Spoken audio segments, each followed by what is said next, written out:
नहमदुहु व नुसल्ली अला रसूलिहिल करीम अम्मा बाद फ़अऊज़ु बिल्लाहि मिनश शैतानिर रजीम बिस्मिल्लाहिर्रहमानिर्रहीम।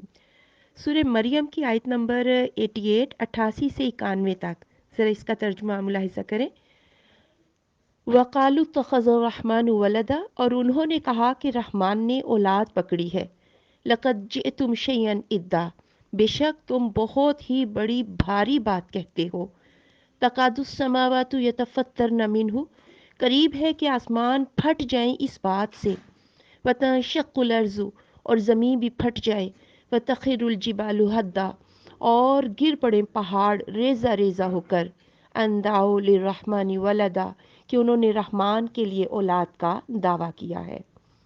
तो इन आयात की रोशनी में ये कहना कि ईसा अलैहिस्सलातु वस्सलाम अल्लाह का बेटा है, नाउज़ बिल्ला, ये इतनी बड़ी बात है, इतनी भारी बात है कि आसमान फटकर तुम्हारे सरों पे गिर पड़े और ज़मीन शक हो जाए और पहाड़ कांप कर रेज़ा रेज़ा हो जाए। तो इसलिए अब कल जो 25 तारीख है और इस पर हर बंदा अगर मुसलमान भी उनको ये मुबारकबाद देना शुरू कर दे कि मेरी क्रिसमस, तो इसका मतलब क्या है कि मुसलमान इस बात की शहादत दे रहा है कि अल्लाह रब्बुल इज़्ज़त ने नाउज़ बिल्ला बेटा जना, नाउज़ बिल्ला।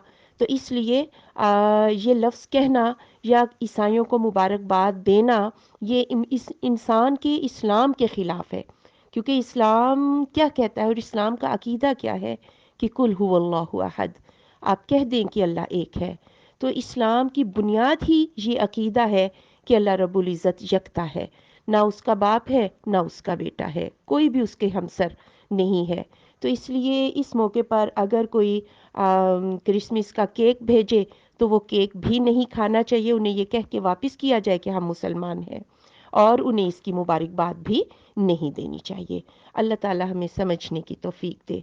सुब्हानकल्लाहुम्मा व बिहम्दिका अशहदु अल्ला इलाहा इल्ला अंत अस्तगफिरुका व अतूबु इलैक।